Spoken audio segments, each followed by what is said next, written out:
Good morning, good afternoon, good evening, wherever you are in the time zone. Welcome back to Sip&Talk. I'm Joe, and I am here, as always, to keep your finger right on the pulse of the world. I'm Sunny. Across from me, as always, I wouldn't say chipper, maybe caffeinated and cautious. I'm the brake pedal to your gas pedal. Welcome back, Sip&Talkers. You know, when I start with that specific time zone greeting, you always give me that look. I do. That, oh boy, here we go. Look over the rim of your coffee mug. We have a heavy news day. Oh, it is absolutely a heavy news day. In fact, I think calling it heavy might be an understatement. It's a crushingly expensive news day. Right. We aren't just talking about millions or billions today. We're talking about the kind of capital expenditure that, it literally reshapes continents. We are talking about tech giants throwing around numbers the size of a country's GDP, like they're trying to settle a bar tab. Exactly. So on the agenda today, we're going to dig into that massive CapEx competition.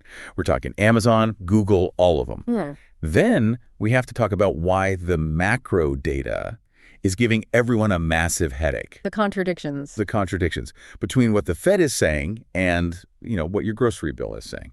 And, of course, a little tour of the international headlines, because, believe it or not, things are actually happening outside of Silicon Valley. They are. But I have to say, I am most excited about our finale today.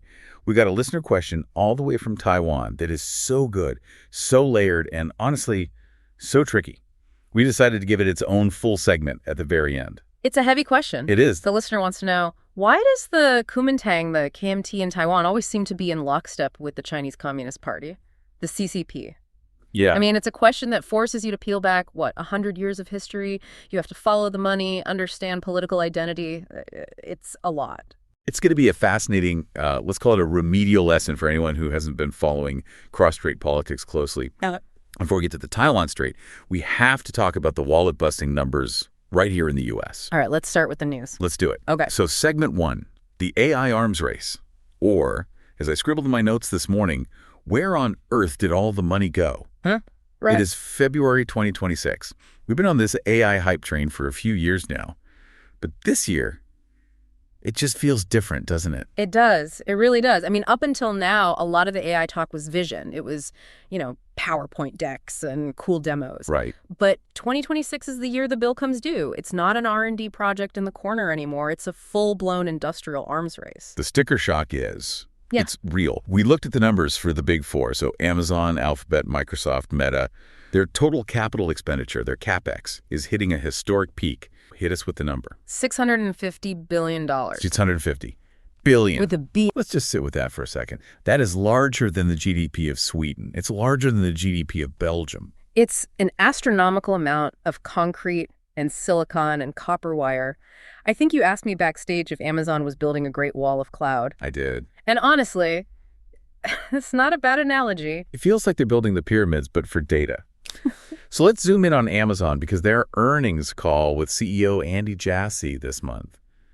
That was a real eye-opener. Jassy didn't mince words. He came right out and confirmed Amazon is spending $200 billion annually. $200 billion, just Amazon. Just Amazon. Okay, so you're the cynic. Is this them just lighting money on fire? Or is there a real strategy here? Because that kind of spending, it usually makes shareholders grab their pitchforks. Oh, the shareholders are definitely nervous. Spending like that eats up a huge chunk of their operating cash flow. It puts a massive dent in free cash flow, which is, usually the metric Wall Street obsesses over. So what's the logic? The logic is the why. They aren't just buying chips from NVIDIA anymore. Oh, okay. They're trying to break that NVIDIA tax. Exactly. A huge portion of this $200 billion is going into their own proprietary chips, Trainium 3, Trainium 4, plus... yeah, they're dumping money into satellite internet, but the chip part is the key. Right. If you're Amazon and you're paying NVIDIA a, 70% margin on every single GPU you buy, you are just bleeding money. So if you can build your own chip Trainium that's just good enough, you suddenly own the entire stack. So this is a war for margin preservation. They're spending $200 billion now so they don't have to pay NVIDIA, trillions later? That's the bet. It's a big bet. It's a huge bet. And it's risky. It assumes that Trainium 4 is actually going to be good enough to compete with whatever Blackwell or Rubin chip NVIDIA puts out next. If they build all this custom silicon and nobody wants to use it because CAD is still king... then what? Well, then they've just built the world's most expensive paperweight. And it's not just Amazon. I mean, Alphabet, Google, they're in the same boat. The Guardian reported they raised their spending guidance to like 175 to 185 billion. And for Google, the stakes might be even higher. They have a bright spot, for sure. Google Cloud revenue is up 48%. That's huge growth. It's massive. But they are terrified of being left behind in the inference game. They are building data centers that are specifically designed to handle the inference demands of Gemini. Okay, let's unpack inference for people who might not be machine learning engineers. Sure. Think of it like this. Medical school versus actually treating patients. Training an AI is like sending it to med school. It's expensive. It takes years. You read all the books. That's what we were mostly doing in like 2023, 2024. Okay. Inference is the doctor actually seeing the patient. It's the AI answering your question or writing your code or generating your image. It's the doing part.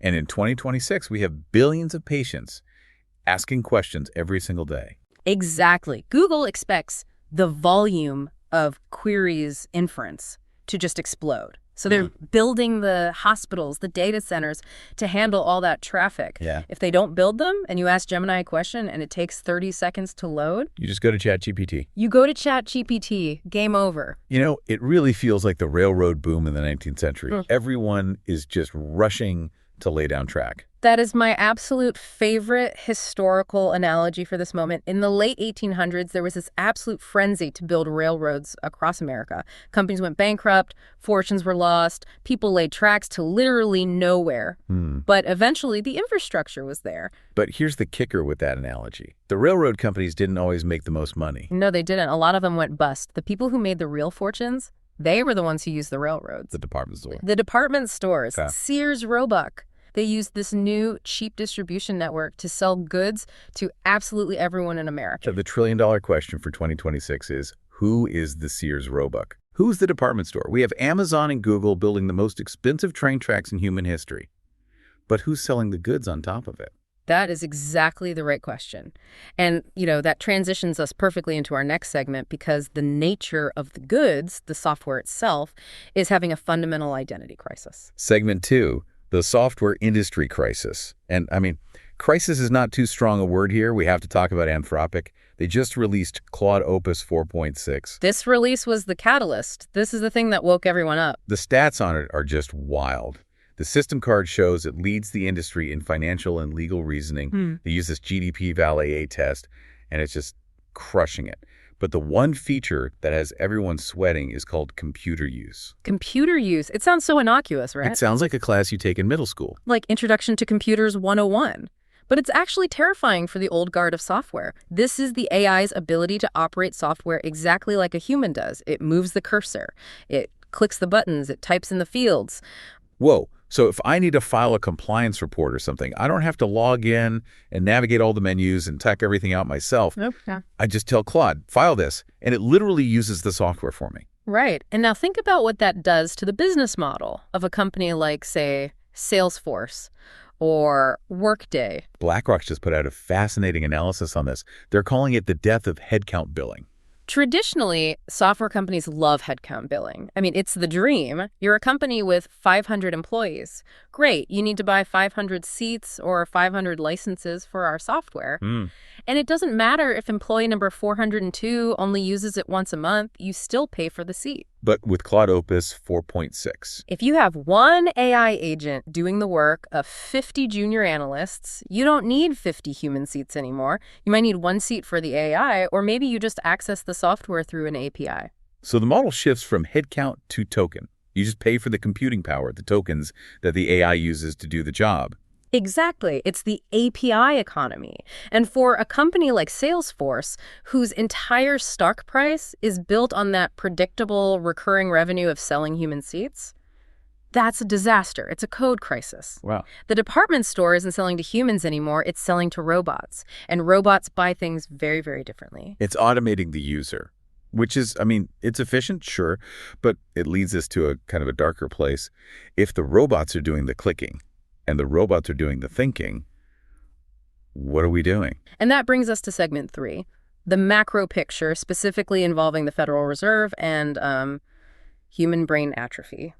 Let's start with the Fed, because the drama there really sets the stage. So President Trump back in January nominated Kevin Warsh to replace Powell as Fed chair. This was a really big move. Yeah. Kevin Warsh has been a fixture in financial circles for a long, long time. And historically, he was known as a hawk. A hawk, meaning he hates inflation and loves high interest rates to kill it. Right. He's the guy who takes away the punch bowl just as the party is getting good. But, and this is a huge but, The Guardian is reporting that he has pivoted. He's had a conversion, let's say.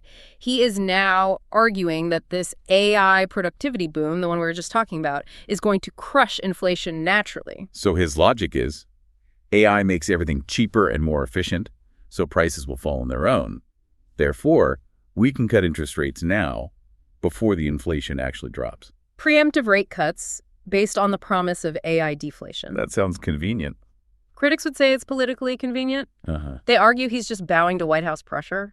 Trump wants low rates to juice the economy, and Warsh found this sort of fancy intellectual justification, AI productivity, to give the president what he wants without looking like a stooge. But not everyone at the Fed is buying this whole AI will save us narrative. No, not at all.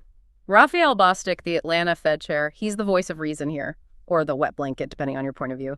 He points out that, while, yeah, goods might be getting cheaper, service sector inflation is really sticky. Right. Your AI might write code faster, but the person cutting your hair or fixing your plumbing isn't an AI, and their prices are still going up. Exactly.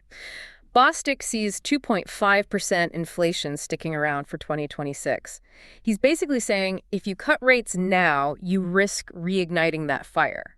He's saying, show me the productivity and the data first. Don't just promise it. And speaking of data, there's some new data emerging about the human cost of all this productivity. You flagged an MIT Media Lab study from late 2025 that, I have to say, really freaked me out. Yeah, this one hits home. The study focused on what they call outsourced thinking. Which is basically my entire daily life now. Hey, AI, draft this email for me. Yeah. Hey, AI, summarize this report. Hey, AI, plan my vacation itinerary. We all do it. It feels so efficient. But the MIT study found that when people consistently use AI for these kinds of tasks, there is measurably reduced activity in the prefrontal cortex. The prefrontal cortex, that's the CEO of the brain, right? That's logic, decision-making, structure. It's the muscle that builds arguments. And Psychology Today is calling this phenomenon cognitive replacement, not enhancement. That is a chilling distinction. I don't know, wearing glasses to see better. Replacement is getting a glass eye. I mean, think about it. When was the last time you really, truly struggled with a blank page? When was the last time you had to take a complex set of messy facts and organize them into a coherent structure without asking for help? Honestly, it's been a while. I usually just dump my messy notes into the AI and say, fix this. Right. And that struggle, that friction, that's what builds neuroplasticity. That's what keeps your brain sharp. And if we remove the struggle, the muscle just atrophies.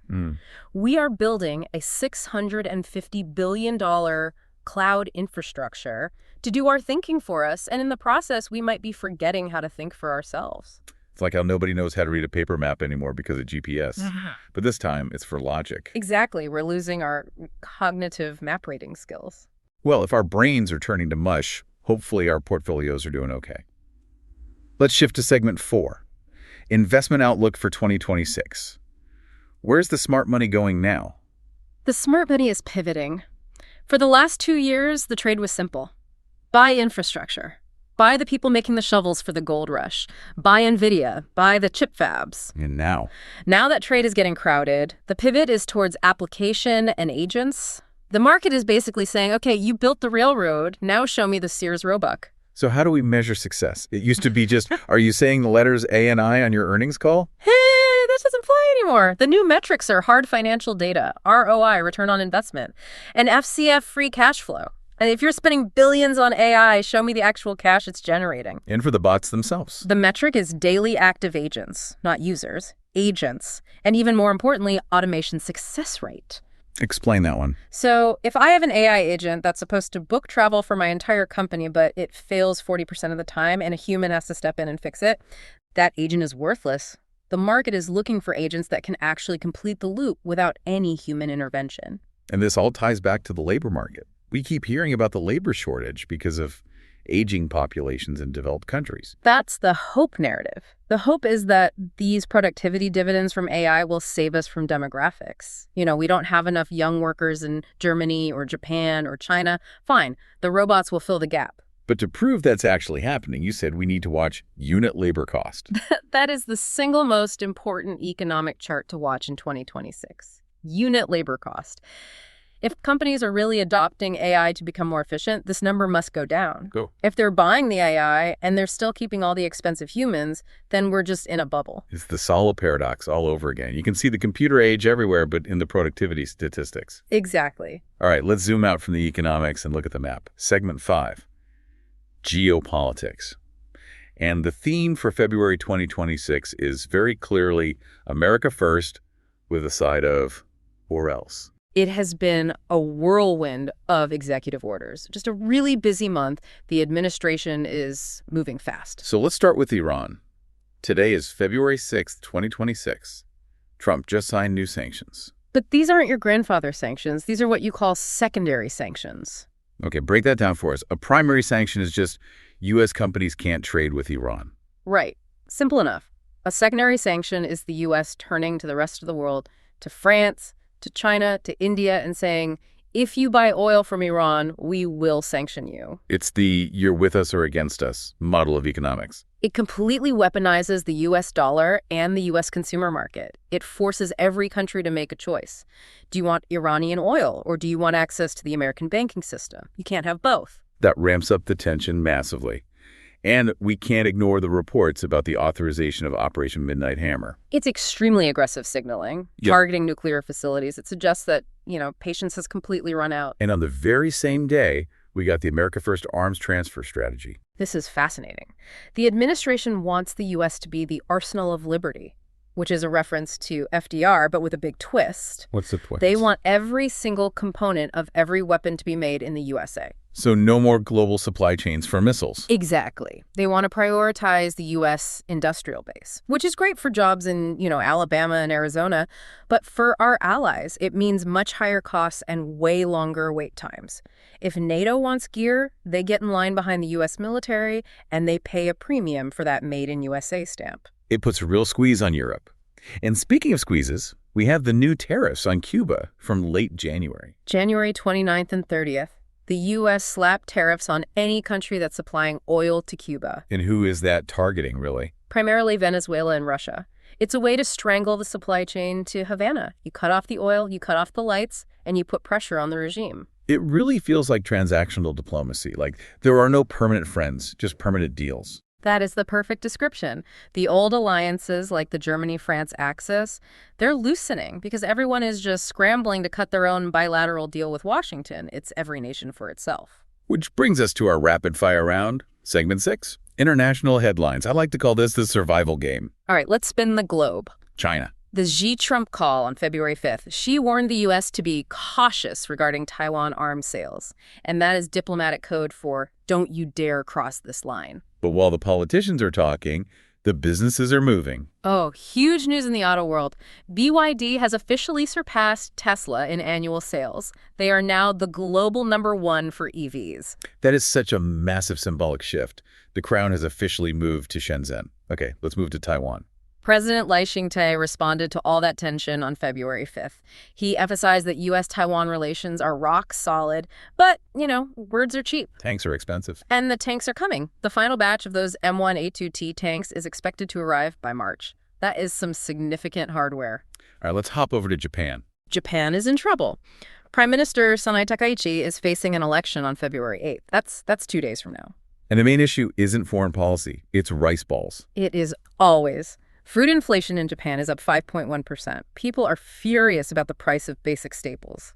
Takaichi is in a real bind. She's proposing to pause the sales tax on food just to stop the bleeding. But at the same time, she's trying to double defense spending. She wants defense spending at 2% of GDP. It's the classic guns versus butter dilemma, or in this case, I guess, rice versus missiles. Yeah. It is very hard to tell a voter, we need more missiles, when they can't afford a bento box for lunch. Let's go down under. Australia. Prime Minister Albanese signed a major security pact with Indonesia, which is smart strategy. You're spreading the risk, building regional ties. But the Australian market took a beating. The ASX dropped $64 billion in a single day just following the U.S. tech sell-off. Ouch. And finally, let's go to the UK. A bittersweet milestone over there. The FTSE index broke 10,000 points for the very first time. That's the sweet part. And the bitter. The BBC. There's a massive controversy brewing. They're closing Freeview channels, so cutting services. But at the same time, they're hiking the license fee up to £180. That was a tough sell. Pay us more for less. The British public is not amused. All right. We have covered the trillions in tech spending, our shrinking brains, the global sanctions, and the price of Japanese rice balls. Now it is time for the main event. The final segment. Segment 7, Listener Q&A. This question comes all the way from a listener in Taipei, and I really think it's one of the most important questions we've ever had on the show. I agree. It cuts right through all the noise. The listener asks, why does the KMT, the Nationalist Party in Taiwan, always seem to have the same talking points as the CCP, the Communist Party? Aren't they supposed to be enemies? It's a question that just stops you in your tracks, if you know even a little bit of the history. I mean, the KMT and the CCP fought a brutal, bloody civil war. The KMT literally fled to Taiwan because the CCP was about to wipe them out. They should be mortal enemies. But in 2026, if you listen to their press releases or their politicians on TV, they often sound like they're reading from the exact same sheet of music. So we broke this down into 3 pillars to explain why. And it's not just, collusion. It's structural. It's deeper than that. Okay. Analysis point number 1. Profit, or as I like to call it, the comprador structure. It's about the money. It's about the money. We pulled some data from Bloomberg on this. There's a massive community of interest. If you look at the major donors and the business networks that are behind the KMT party, where's their money? Where are their investments? It's in China, it's factories in Nongguan, it's real estate in Shanghai, it's supply chains that run all through Shenzhen. So let's use an analogy. Imagine you own a big bakery chain in Taipei. It's very successful. Yeah. But all of your flour comes from a supplier in Shanghai. And your single biggest customer for cookies is also in Shanghai. If you stand up on a stage and scream, "I hate Shanghai," what happens? Your flour supply gets cut off and your biggest customer cancels their order. You go bankrupt. Exactly. This is what you call business forcing politics. The KMT, as a party, represents a business class that has been, for lack of a better word, economically absorbed by China. They simply cannot afford to be anti-China. So when Beijing says jump, the KMT business interests don't just ask how high. They ask, do you want us to do a flip too, because their survival depends on it. They have to adopt the narrative of peace and cooperation because conflict is bad for the bottom line. Point 2 is much deeper. It's about the brand. It's a full-blown identity crisis. This is the existential trap they're in. The KMT founded the Republic of China. That is their baby. Their entire political legitimacy for 100 years has been built on the idea that they are the legitimate government of China. Even if that sounds completely delusional in 2026, they can't let it go. They can't. If they let it go, if they suddenly say, okay, forget it, we're just Taiwan now, then what are they? They become indistinguishable from the DPP, the current ruling party. They lose their unique selling proposition. The DPP is the Taiwan party. The KMT has to be the China party. Roughly speaking, yes. They have a core base of voters, the deep blue iron vote, who deeply personally identify with being Chinese, with the heritage of the Republic of China.